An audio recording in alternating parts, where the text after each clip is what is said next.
Hi, this is Pam Didner here. Thank you so much for tuning in to B2B Marketing and More with me. This is a place I want to help you to become a better B2B marketer. I share templates, know-how to help you think strategically, do your job better. Hopefully by doing that, you can climb the corporate ladder faster. For today, I want to talk about the differences between drip and the nurture campaigns. Can you use these two terms interchangeably? And the importance of creating the workflow. Before I do that, there's a quick short story I want to share with you. I was hired to do a workshop by a new client of mine, and the whole marketing organization are tasked to support their sales force starting in 2020. So they hire me to do a workshop. It's an educational workshop to share with them how they can work with their sales team. So we talk about content mapping between sales and marketing content. We talk about how to create nurturing campaigns if the leads are rejected by sales, and what that nurturing campaigns would look like based on the causes of rejection. And the whole workshop was supposed to be about education. It's an educational workshop, but in the middle of it, we turned into a working session.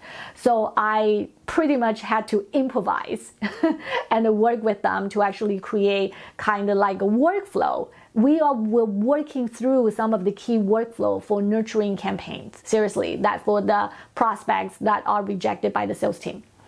And then at the end of the workshop, Sarah was like, this is great, but hey, you know what, Pam? I know that we've been using drip and nurturing, these two terms. Can you tell me if there are any differences between these two words? On top of it, do we need to tell the definition to the sales team and educate them so they can use the terms correctly? That's actually a great question. Many people use drip and nurtured interchangeably.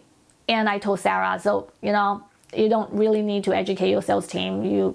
Whatever they use, you kind of know what they mean anyway. However, within the marketing team, is important actually to know the difference. But within the marketing organization, it's probably good to know the differences between the two teams. And this is what I share with Sarah. For drip specifically, is really about presenting buyers information so they can get familiar with your brands and your product. So it's really more focused on the top of the funnel. The drip campaign tend to be a whole lot more general and targeted for broader audience.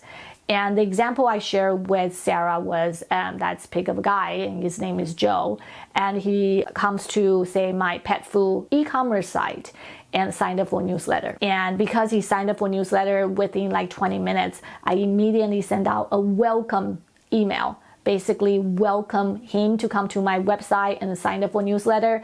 And here is a 25% coupon. He can buy anything for 25%. Then 5 to 7 days later, I send out the email and I say, hey, don't forget my e-commerce site. Come back anytime. By the way, here are some of the tips and tricks that I can use to find relevant information about pet food. So that's the second email. And then several days later than that, I send him an invitation to actually join my exclusive Facebook community, right? That's actually a very typical drip campaigns.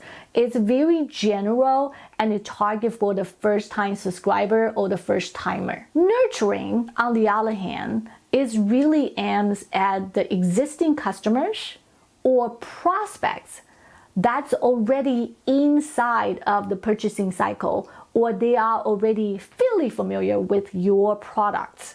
So it's more kind of like on the middle of the purchase funnel and also the bottom of it.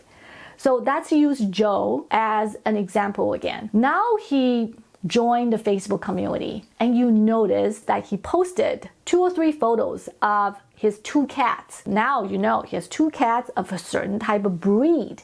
And with that kind of information, you can start doing nurturing, right? You want to send out an email that's very much targeted and personalize it to actually tell him what kind of pet food that he probably should buy for that specific breed, or what kind of pet care that he needs to know to take care of the cats of that kind of breed. So it's more personalized, more targeted, more segmented, and it's about nurturing the person so he can come back to your website, either buy more products or keep the products and your brand's top of their minds. So that's the difference between the drip and the nurturing campaigns.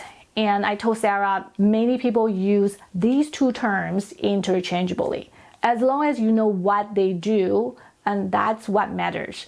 But the key thing is, it's not about knowing the differences between the two terms. The most important thing is you actually spend time and effort to get to know your audiences, your customers, understand how they interact with you. So when you create a workflow or the nurturing campaigns, that you actually select the content and pick the offering that's most relevant to them at the stages of their purchase journey. That's actually hard to do it right, to be honest with you. I'm still working and tweaking my own drip and nurturing campaigns, even as of today. I love working with my clients doing that. It's so much fun. Well, it's struggling and frustrating at the same time because you have to sift through a lot of data and there's a lot of debates going back and forth with your clients. On top of it, you have to go through a certain kind of content audit to understand what kind of content that you can actually use for that kind of a marketing automation or nurturing campaigns communications. It's a lot of work, but also if you do it right, it's incredibly rewarding. So that's it for today. The topic that is about the differences between the drip and the nurturing campaigns. I hope you find the content useful. If you like it, subscribe below and share your comments. And if you have any specific questions, you can reach out to me anytime, pam@pamdidner.com. Love to hear from you. All right, so that's it for today. I will see you next week.